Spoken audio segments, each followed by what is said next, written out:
Hey y'all, and welcome back to another episode discussing astrology.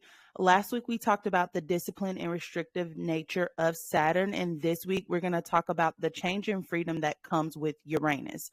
But before I jump in, I just want to say that Uranus is the first of the outer planets, and what that means is the ancients didn't technically consider Uranus to be a part of the gods. Okay, were they aware of Uranus? Yes, because there's evidence that they were aware of outer planets. However, they did not consider them to be in this specific universe.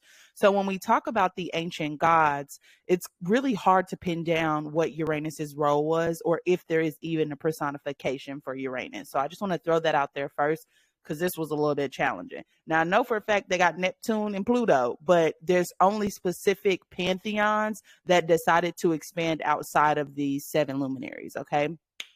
So, boom, we always start with the gods first. So, let's jump in there. All right. Now, the Egyptians, their sky god, we've already talked about, which is Horus. Okay. But there is another association online that I just want to briefly mention, and that's the god Anubis. To me, Anubis is more closely related to Hades. However, I'm still going to give you the information. Okay. So Anubis is associated with the underworld. He is the god that rules over embalmment of a corpse, leading people into the underworld and the protector of graves. So to me, there's no direct correlation here, but that's all I really could find when I was trying to figure out like who is the sky god in Egypt. And then Horus came up. And then I also was like, who's associated with the planets Uranus. And again, this was discovered after ancient Egypt fell. Okay. Next, we have the Greeks. Now, they do have an association for Uranus, and his name is Uranus. Okay. So the word actually comes from their word for sky, which is Ouranus. So it's Uranus. The planet was named after Saturn's father, just as Saturn was the father of Jupiter. Okay. So when they discovered Saturn, they deemed Saturn to be the father of Jupiter, and they did the same exact thing, basically repeating history when it came to Uranus. The phrase that they used to describe this planet was drastic change. Now, if you're not familiar with Uranus's story in the Greek pantheon, he was the god of the sky and a consort to Mother Earth, who they call Gaia. And his son, Kronos, which is Saturn, and his consort, wife, whatever you want to call her, Mother Earth, conspired to have his ding dong cut off and his leadership overthrown. And the story speaks of drastic change. So it was really, really fitting to name this planet that because of the backstory of Saturn's father.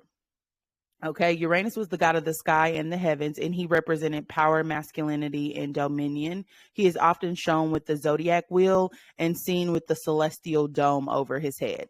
Now, the Romans, which we would expect that the Romans would call him Uranus, that's not the case for this one. His name is Caelus, and he is the god of the sky, and the name translates to sky or heaven. He is often depicted as a masculine man. His consort was Terra, who is Mother Earth, and they represented the mother and the father. His story is very similar to the Greek god story, like other gods. So basically, they just took the same story that the Greeks used and applied it to the Roman pantheon. He was castrated by his son Saturn and overthrown. Caelus was not widely worshipped, though, on the same level that Uranus was worshipped in Greece. Now, the Hindus had god Varuna, and he was also considered to be the sky god. He's the god of the ocean and water as well.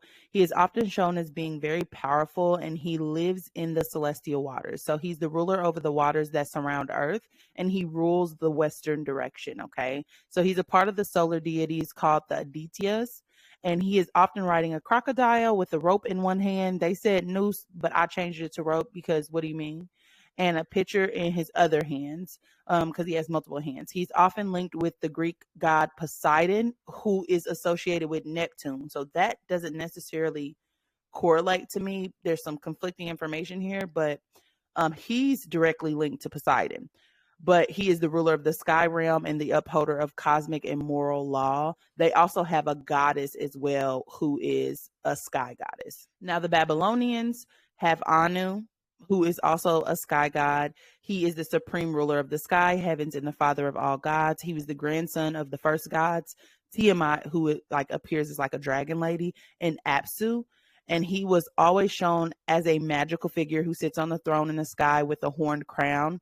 He fathered 50 gods who we consider to be the Anunnakis, and he granted kingship to human rulers. So he was worshipped in Mesopotamia, specifically in Uruk, Der, Lagos, Ur, and Babylon. The Mayan Sky God was Itzamna, which is somebody we already talked about several times before. The Celtics had Tyrannus, who we talked about when we talked about Jupiter. And then the Norse don't have a direct correlation, but the only sky god or goddess is Frigg, who is the goddess of the sky. She's the wife of Odin and associated with wisdom, marriage, family, and fertility.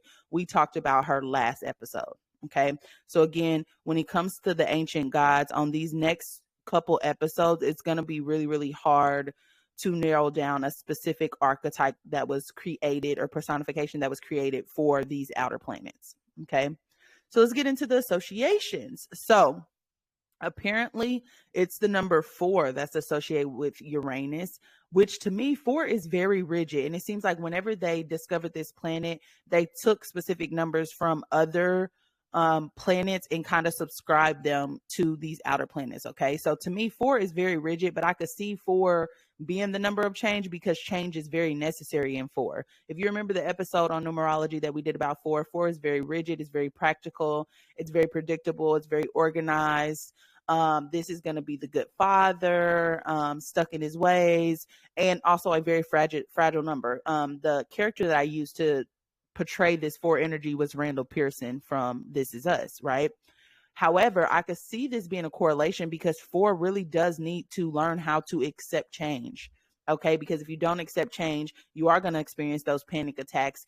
You are going to feel very, very controlled in your life. And I think this number out of any number is the number that needs to get a little bit more comfortable with change. So that's my tidbit on that. Now, when it comes to the symbol of Uranus, it's this.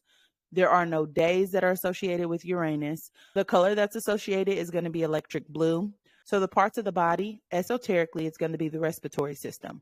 In modern astrology, it's going to be the pineal gland and the circulatory system. When it comes to metals, it's uranium. And sometimes they say copper, but we know copper belongs to Venus. But they say uranium. Now, uranium is unstable and considered to be retroactive. And it needs to stabilize and become lead before I think they can even touch it. So the stones that are associated with this planet are going to be turquoise and malachite.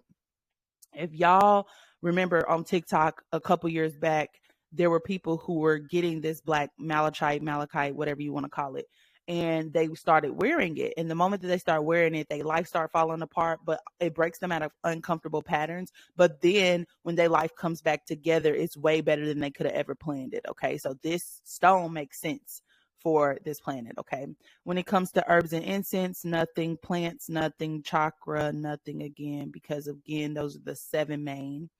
The ruler, it's a co-ruler of Aquarius. Okay, now the house that it rules is going to be obviously the house that Aquarius is in, which is the 11th house. It rules groups, friends, social awareness, humanitarianism, technology, hopes, wishes, and the future. It's exalted in Scorpio, meaning it likes to be in Scorpio, but it falls in Taurus. Taurus is more practical. Taurus puts things into form, so that makes sense. The cycle that it has around the earth or sun, 84-year cycle. So it's a very, very long cycle.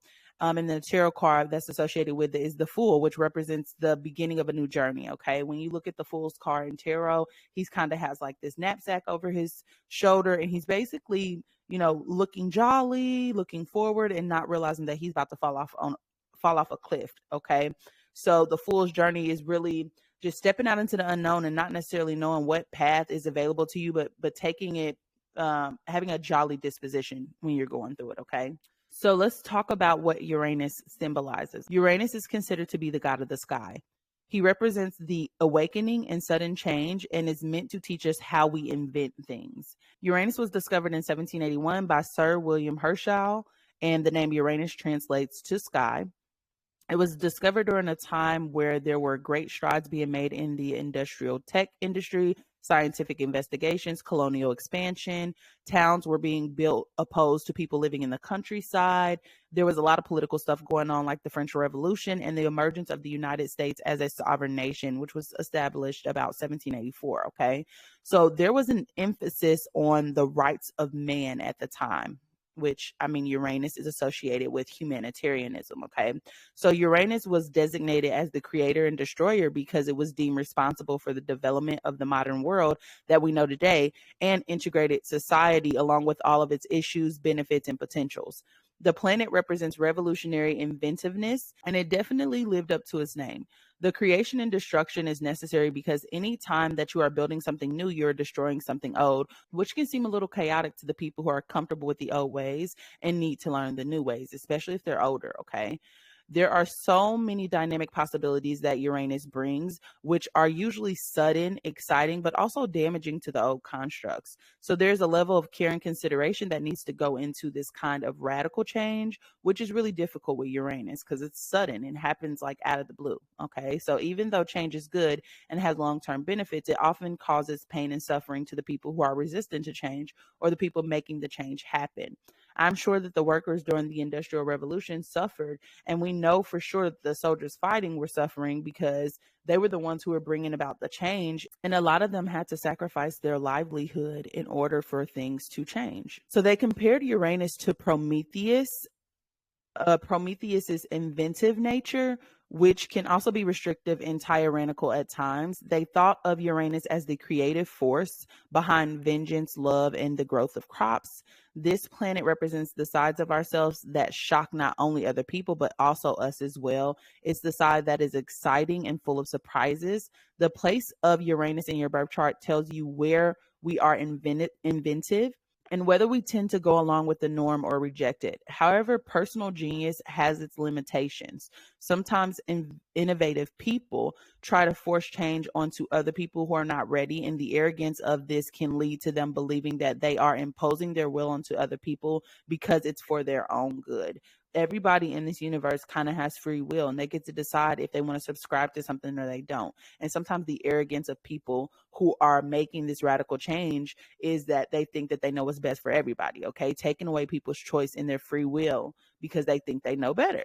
Now, Uranus has an 84-year cycle. It spends about 7 years in each sign, and it directly affects technology and social standards, okay? Now, esoterically, Uranus represents change, revolution, and the unexpected. It is the first of the outer planets and is hard to see with the naked eye. Therefore, it was not discovered until the invention of the telescope the second time. Uranus is called the ice giant and is the only planet that is rotating sideways. It also moves from east to west like Venus. Uranus symbolizes change, creativity, surprise, and awakening. It was known as the planet of intellect, technology, and innovation. Uranus, along with Mother Earth, are considered to be the parents of the Titans, who are the parents of all the Greek gods. The conception of the Titans supposedly happened from a lightning spark, which speaks to the insight that comes in a flash with Uranus and provides new perspective or expanded awareness. Now, before I said Uranus was an 84-year cycle, well, the halfway point of this cycle corresponds with the time where people are having a midlife crisis, usually between 38 and 42 years old. Okay, Uranus is known as the higher octave of Mercury, which amplifies your intellectual and communication capacity.